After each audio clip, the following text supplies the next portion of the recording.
Okay, what is your understanding of the definition of capitalism? Capitalism is the voluntary exchange of goods and services. So, for example, let's say I own a shoe store and you walk in and you want to buy a pair of shoes. Okay. And I say, I've got this pair of shoes. It's really nice and cute and you'll like it and they're $20. And you give me $20 and I give you the shoes. I value the $20 more than I value the pair of shoes. And you value the shoes more than you value the $20. And as long as that's completely voluntary, that's the way that it should be. Okay. And somebody can't come up to you and say, well, you got ripped off because I don't think those shoes are worth $20. What the hell do they know? I'll bleep it out for you, don't worry. How has capitalism affected the social behaviors? Well, capitalism is responsible for raising the standard of living for everybody on the planet. Do you think that capitalism is ruining American society? Nope. Not at all. Why would it? I don't feel that way at all.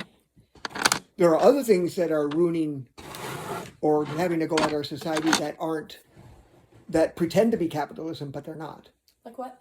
Like the government spending a ton of money and calling that part of capitalism. And then people's natural greed. They think that capitalism is bad because it makes people greedy, and it doesn't. It is a means for greedy people to become greedier. Okay. But capitalism doesn't cause greed. Greed is built into the human condition. So you don't think that under any other system that humans would be less greedy? Nope, not at all. Okay. It's not anything new. Okay. And it's not any worse now than it is any other time.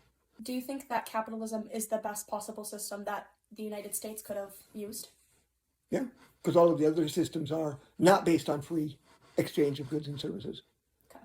It's like, the fact that the United States, the economic system in the United States runs on capitalism, elevates the other countries as well, because now all of a sudden you've got other countries that are building stuff to sell to the United States, to sell to people in the United States, okay, which raises their standard of living as well. Mm-hmm.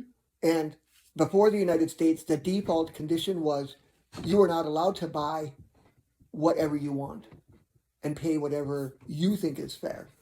Capitalism and a free society where personal freedoms are more important than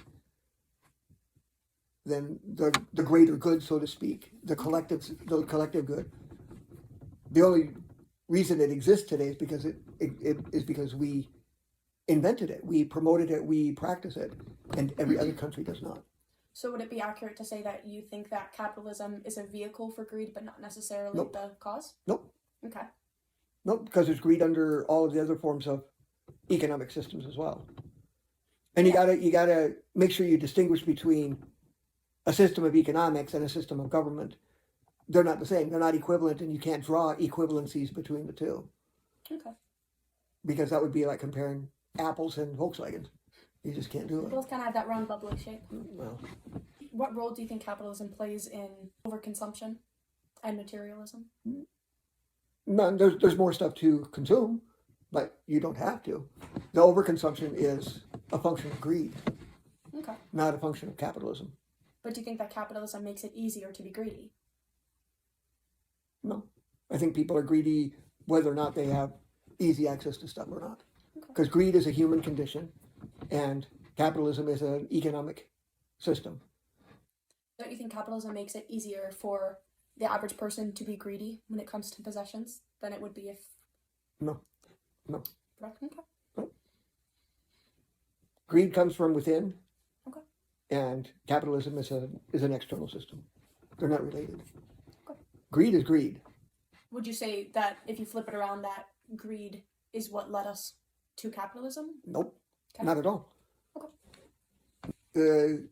United States was formed with the idea that the individual has a higher priority than the state.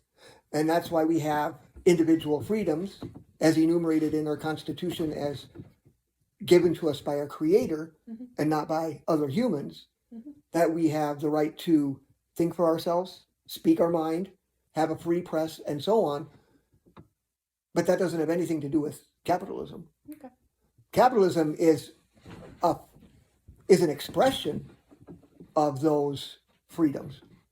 And so in a society where you don't have those freedoms, or they're not practiced, or there's fewer of them, then you don't have the same kind of capitalism, because with those freedoms, if I want to invent something, I will invent it. If I want to sell it to people and make a living, I can do that.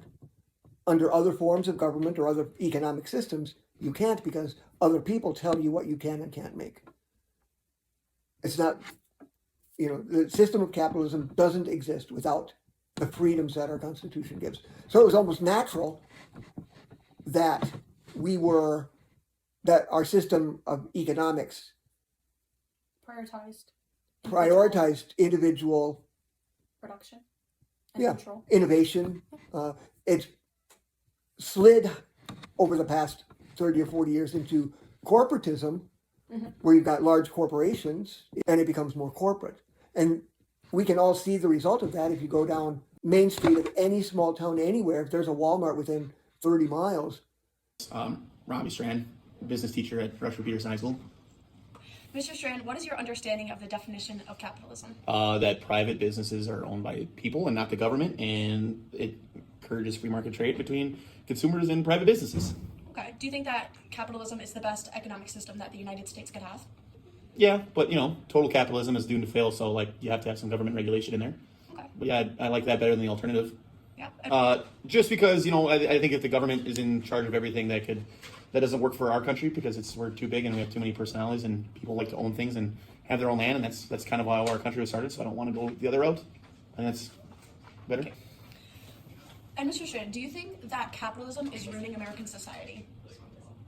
No, I don't think so. I think it's more people. I think the system's fine, especially if the government steps in and has to regulate some, because again, total capitalism and total free market is doomed to fail. But same way the other way, both systems are completely doomed to fail. You have to have a mixed economy. You have to have a good mix of things. But I think the biggest problem in America is just corporate greed, and I don't think that's a capitalistic issue. I think that's more just people are evil.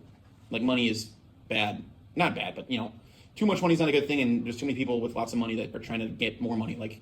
Honest to gosh, if you have $500 million, do you really need more money? That's never made sense to me. That's why I'm a teacher. Yeah. Do you think that without the capitalistic system that America would be as plagued by corporate greed and materialism? Or do you think that this is something that is not unique to the human? I mean, yeah, if we didn't have it, if we were the other spectrum of the economy, where we're socialistic or lived in a communistic, totalitarian society, then yeah, we probably wouldn't. But we also wouldn't have any individualism, which is not good either. I think capitalism encourages individualism and encourages people to be free thinkers and become innovative in what they do. So I still think it's the best choice. Is it the perfect choice? No, but there's no perfect answer to the question of how do we run America's economy. It's too many moving parts. And do you think that we are doomed to just continue to get worse and worse with income inequality, or do you think that eventually there will be a shift in the way that we handle money in general? Well, I do think that we're way overdue for depression. You look at our economy where everything's cyclical, where we have to have recessions and depressions. You have to have some downtime to have some good times. But right now the government just keeps slapping on duct tape and Band-Aids basically on our economy, and it feels like we're just ready to explode. The only thing that's going to make inflation come down is deflation, and deflation only happens during recessions and depressions. So you have to have some good to go with some bad, but you have to believe that eventually, we're eventually going to keep growing. We just have to have some downtimes. And that's easier said than done, because what's the stat that every 1% our unemployment goes up, 40,000 people die or something crazy like that, and that happens with recessions and depressions. But yeah, it's cyclical. You have to let the economy be cyclical. We can't control the economy. So I forgot what the question was. That answered my question. All right.